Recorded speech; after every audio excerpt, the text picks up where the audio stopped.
So we are settling into the end of our third day of Sesshin. And I can say with certainty that meeting many of you on this retreat, that Sesshin is starting to work its magic. And like Mushin, I find myself newly informed and refreshed by walking with the Buddha's story this week, particularly in both of its mythic elements and its very human elements together, woven together. Even with its alternative facts that sometimes don't line up, the Buddha's story becomes whole in us, in this lived experience right now, in this time and place. So even though in the West we have a strong secular movement that wants to do away with the mythic, it's old and superstitious and extra, I find that the only way to communicate spiritual and existential truths is in this dream language of myth. It says something in a way that neuroscience and our humanistic values language cannot. And yet, it is the Buddha's human life that corrects the excess that can come with myth and the disconnection. So let us continue to twine these stories together. Because in the end, we can follow the Buddha's directive that we must realize it in our own lives and see how these stories, what they mean to us. So tonight I want to unfold the Buddha's extraordinary night under the Bodhi tree, because after all, that's what we are commemorating during Rohatsu. So it must be done. And it's a good segue from Mushin's beautiful and touching highlighting of the moment of the Buddha's standing on the edge of the forest. No map, no possessions, complete uncertainty. And of course, he moves from that moment forward. He does find teachers. He learns meditation. He finds friends. And the moment we're talking about tonight is a similar one where he returns again to what I brought out on Wednesday, which is a moment where he feels like a failure, starving, trying all of the usual offerings the culture had for him to find the answer to his koan of what to do about human suffering, how to live this life that ends in death amidst so much pain.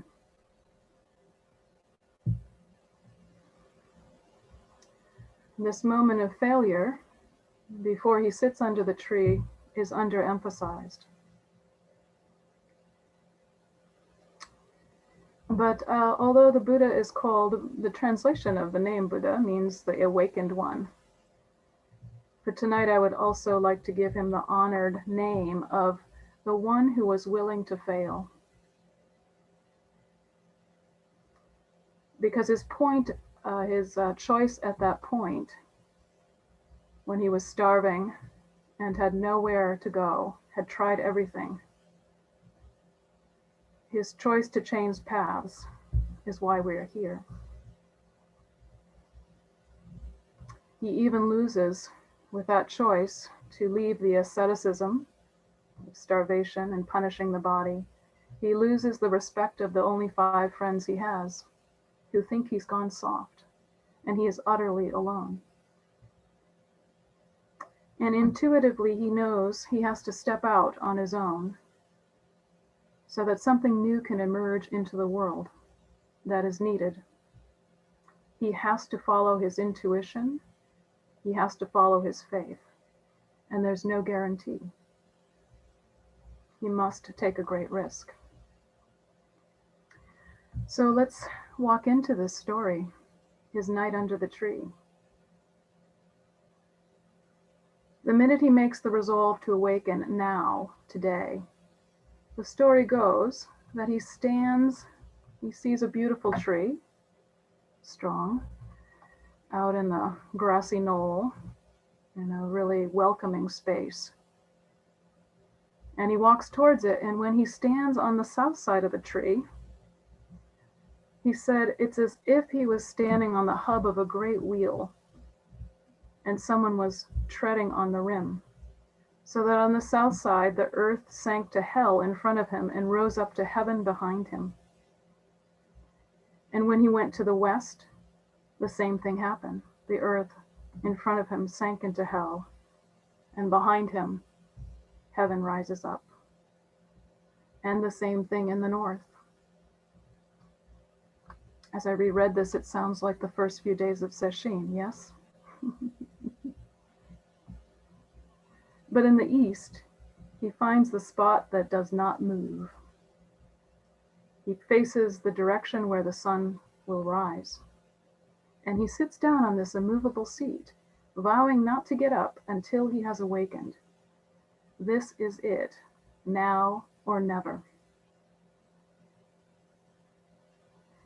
And as dusk comes, Mara becomes interested in Siddhartha. Mara is threatened by the prospect of the Buddha's discovery of something new, and he appears before him. Mara, who is the chief of demons, the king of the world of form, the seducers of souls, Lord of death.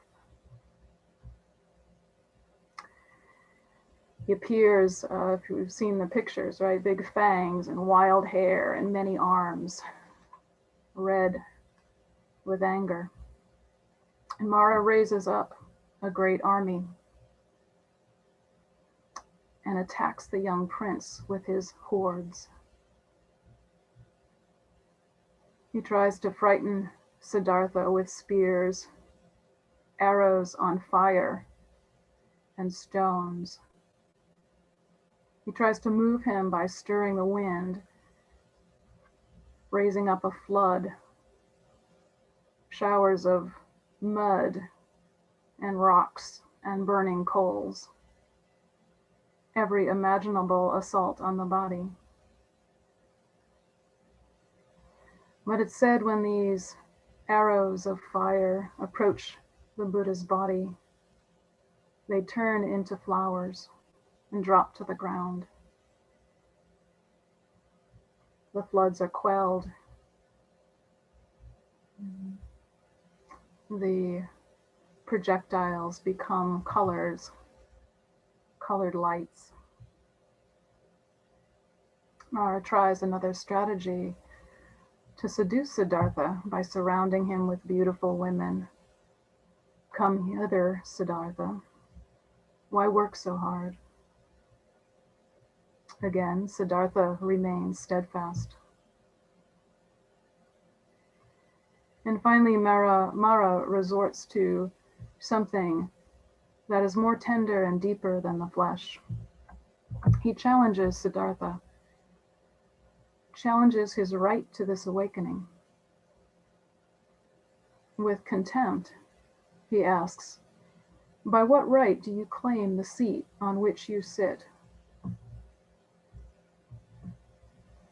Siddhartha is still for a moment, and slowly, with assurance, Siddhartha reaches down and touches the ground, with earth as my witness. It's said right then that the goddess Bhumadevi rose up from the earth with her skirts of oceans and grasses to certify this witnessing. And in that moment, the sun and the moon pause in their arc, and the animals bowed. And right then, Mara instantly vanishes.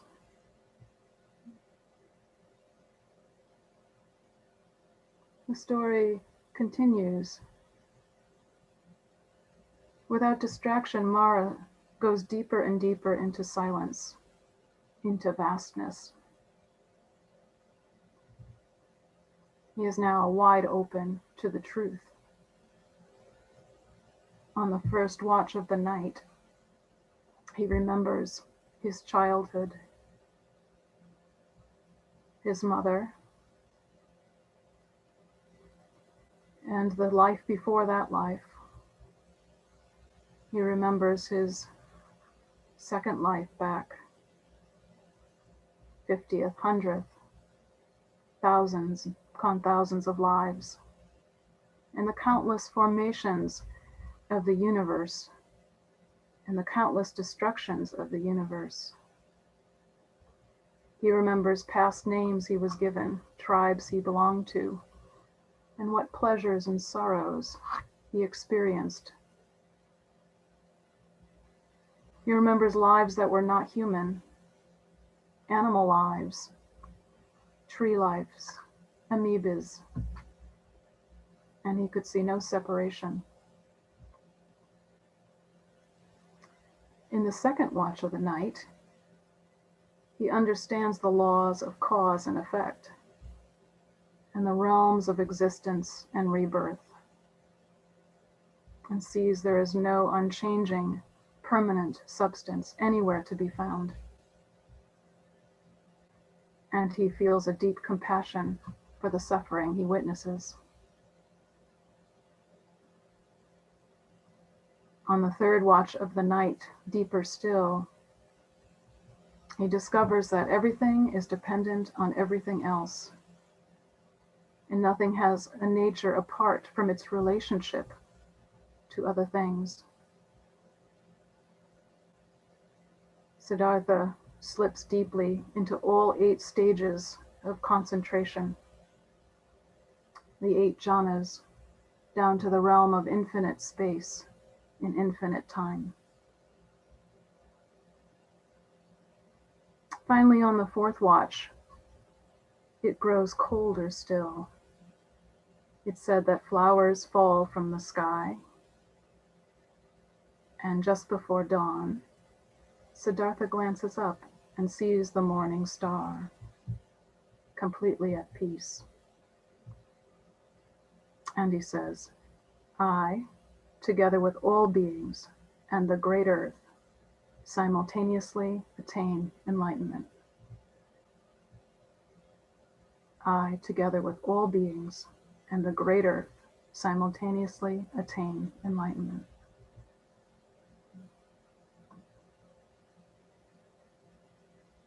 This is the story we commemorate this week.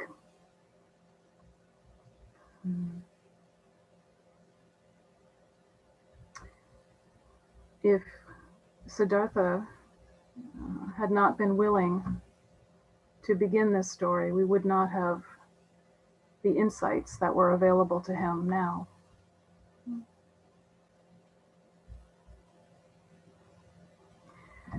I want to come back to the beginning. I want to emphasize again this piece about being willing to fail. It's also very close to being willing to receive help. There's something paradoxical about the Buddha's story that is similar to our own when we take up a practice. There is something that only he can do, and also he cannot accomplish it alone. And that is the paradox. And on the way to his tree, as I said this week, he receives food from Sujata and a cushion to sit on of grasses from Savatthi. And most beautifully, he receives help from a fig tree, Ficus religiosa, the bodhi tree, who gives him shade and protection and support. I cannot imagine the Buddha's story being the same without this tree. This tree is revered. It's important there is this tree, something beyond the Buddha's human knowing, the natural knowing of the earth. And every time the Buddha's body is depicted, the tree extends the body deep into the earth and brushes the stars with the hair of the tree. They are inseparable. But I want to suggest for us this piece about failure and how important it is. If we are not willing to experience failure or to receive help on the path, practice moves very, very slowly. Is why Dogen summed up the life of his own practice with this: one continuous mistake. And that one continuous mistake is said without any regrets. You know, in some ways, I think we modern practitioners are both fortunate and also laden with a burden. And that is, we have too much information, and perhaps too much of a kind of intelligence.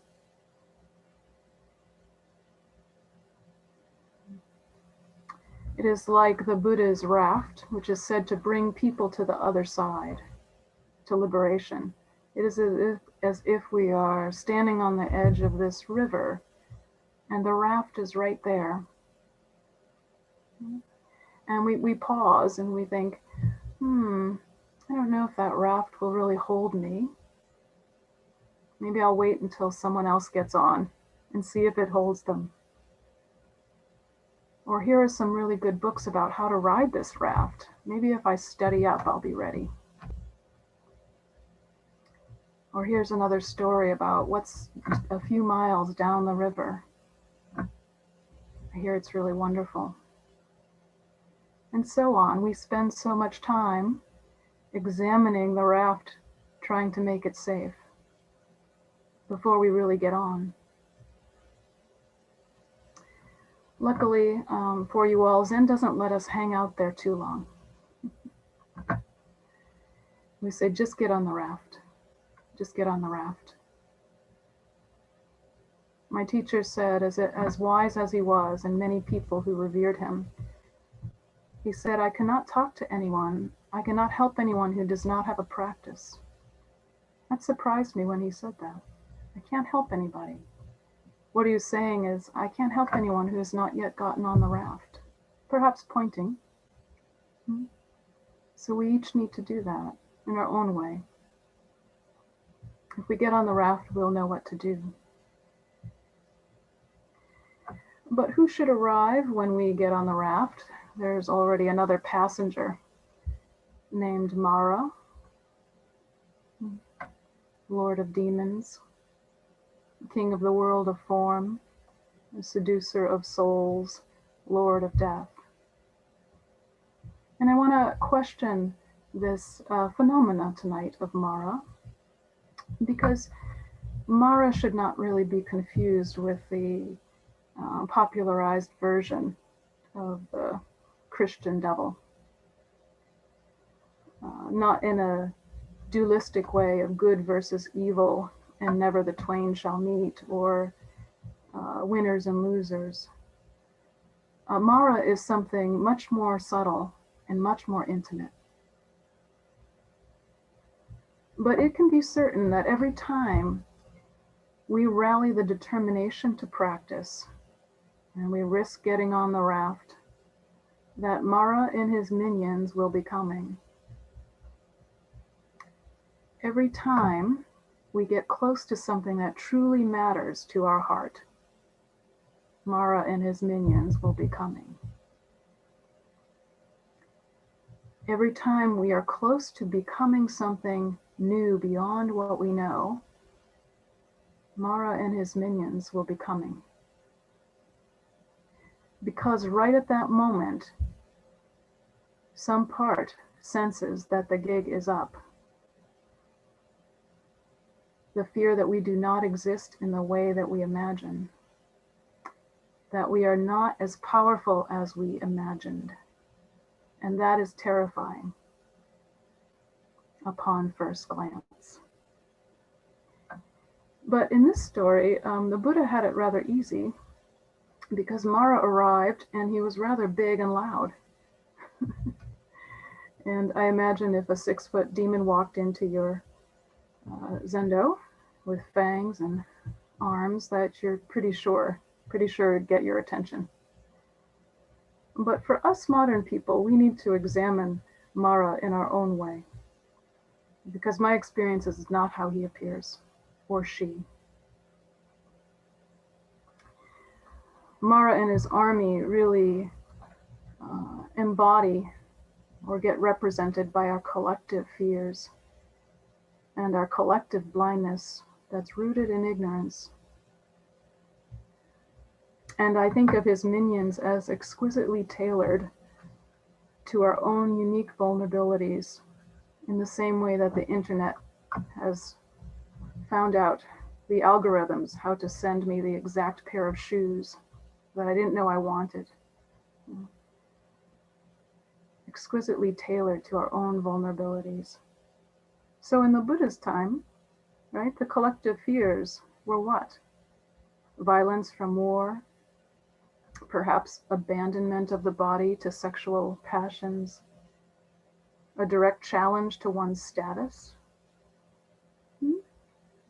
And of course, those all have their place in a modern world. But what are our collective fears? What are our collective shadows?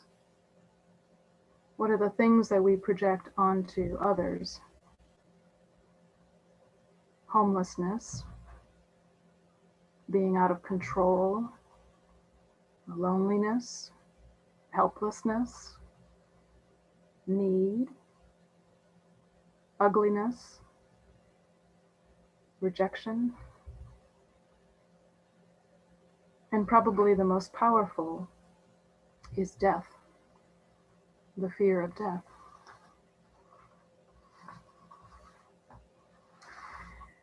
Even though we call Mara the Lord of Death, I think of him more accurately as the fear of death. Because for the realized person, death is a natural part of life. Death is letting go moment to moment. Mara represents the fear of death. So here we all are, mid-Rohatsu, sitting under this vast bodhi tree called Zoom. And I'm wondering how modern Maras appear in our own experience to fill us with doubt. I imagine that some Maras appear that I've come to meet pretty much just carrying a clipboard, checking off your failures compared to last retreat. Or the practitioner they imagine next to you, right? Failed, failed, failed. Mara is a seductive force when it's embodied by someone we both envy and dislike.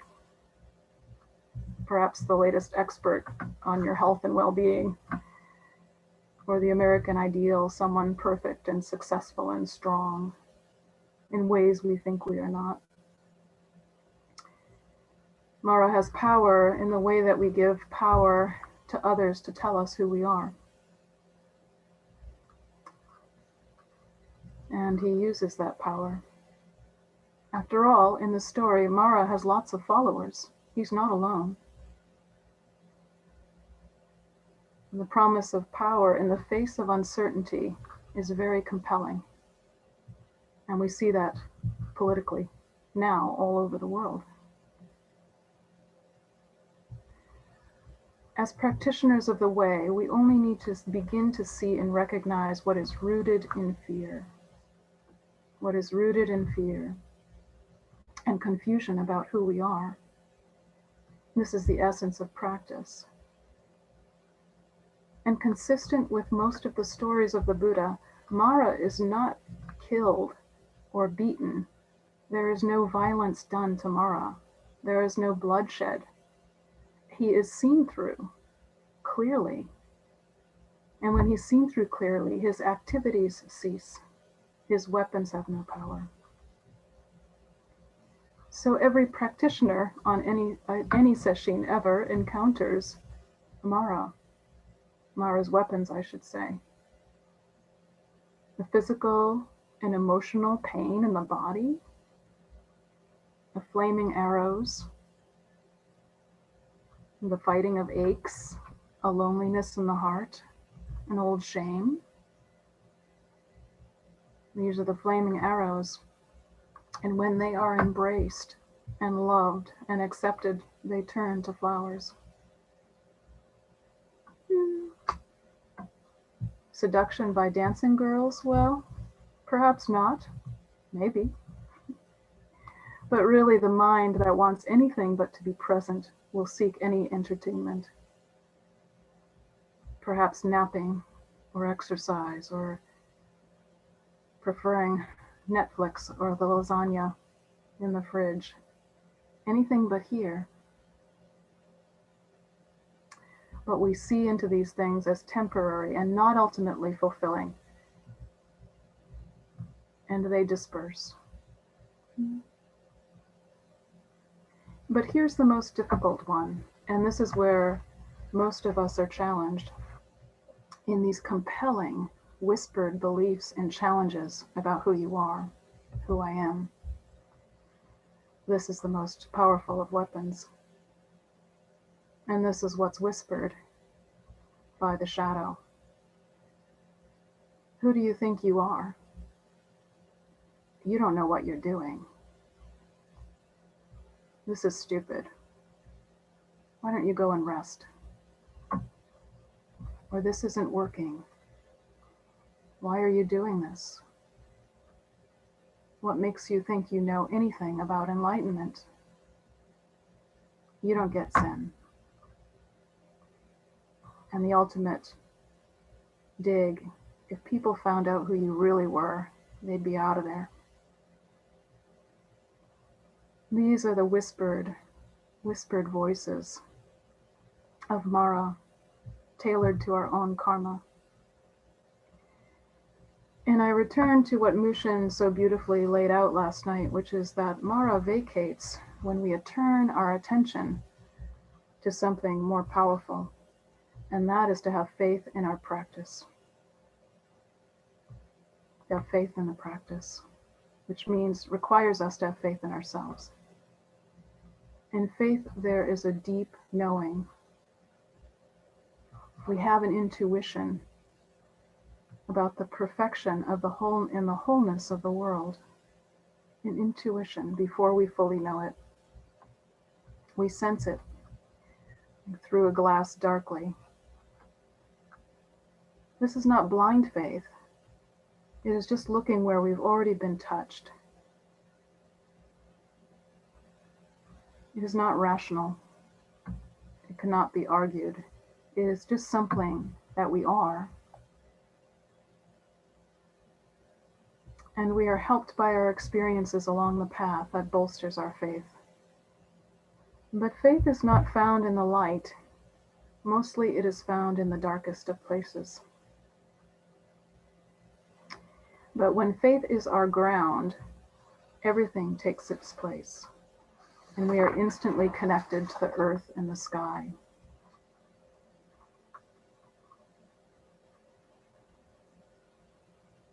I could have unfolded the insights that the Buddha has under the tree, but I'm not going to, because in some ways they're easy. That we contain all life that's gone before us, that our actions have consequences, that we are interdependent with all being, that meditation is a powerful practice to open to emptiness. These are the insights through the watches of the night. They are easy to list, but they're hard to live in, to live out in alignment with. And the Buddha spends the rest of his 45 years of his life teaching the very things he learned under the tree, 1,000 different ways. But I'm not going to go there, because what's more important is that they emerge from faith and the willingness to fail. Now, after some years of practice, when Mara arrives, for me or for others, I take this as a good sign. I say, okay, now I, or you, are at the edge of practice. So good to see you, Mara. We get caught because we think when Mara arrives that we've failed, but that's not true. The true failure is not risking. When Mara arrives, it's a sign that we've arrived. Something here matters, and it threatens the status quo. This arrival of Mara reminds me, in the springtime out in the field, we have killdeer that lay their eggs often under lettuces or spring crop, spinach sometimes. And if you're out hoeing by their nest, the mother killdeer likes to go 6 to 10 feet away from the newly laid eggs and pretend like she's dying. She risks her life for her eggs. But when you see it, really, it usually alerts you to where the eggs are. And so I like to talk to the killdeer. It's okay, hon. You're fine. So the same with Mara. He's alerting us that something here is vulnerable and young and new. So glad that you're here. Mara and Siddhartha need one another. Mara cannot flex his muscles without Buddha, without Siddhartha. But more importantly, Siddhartha cannot realize the enlightenment without it having the meaning of Mara's presence. Mara is exactly why Siddhartha is seeking. To find what is beyond birth and death in the midst of birth and death. Because Siddhartha was willing to stay with his despair and his failure and keep going, we are here. I cannot tell you how many senior teachers I revere say, keep going, keep going, keep going, keep going. I say, carry on, keep going. To stand in that place, how willing are we to do the same? That presence of Mara, chief of demons, king of the world of form, seducers of souls, lord of death, reminds us that we have a choice. We have a choice where to direct our attention. As simple as that. And when Mara is clarified, we begin to appreciate his activity. He or she, I should say, or they, keep us honest and humble. Shows us the gate. Some things that haven't always carried forward here in our Western temples were known in Japan. In Dharma Rain's lineage, we have a statue and revere what's called the Fudo Myo. This is where the fierce energies of the shadow are put into service of the Dharma. The Fudo Myo is a fierce creature with dark, it's a kind of a demon with flames pictured all around him. And he symbolizes the harnessing of that fierce energy that the shadow contains in service of people who seek the way. Mara in service to the Dharma. So maybe it is in our failures that we can open up and receive help from surprising places this week. Little girl that brings you porridge because she's mistaken you for a tree god. A little boy tending the buffalo, water buffalo, brings you cut grass to sit on. Or a beautiful silent tree helps you keep watch through the night. The willingness to fail is the willingness to get wet. We just get on the raft. It's right here. It's called zazen. Mara has already booked passage to help you along.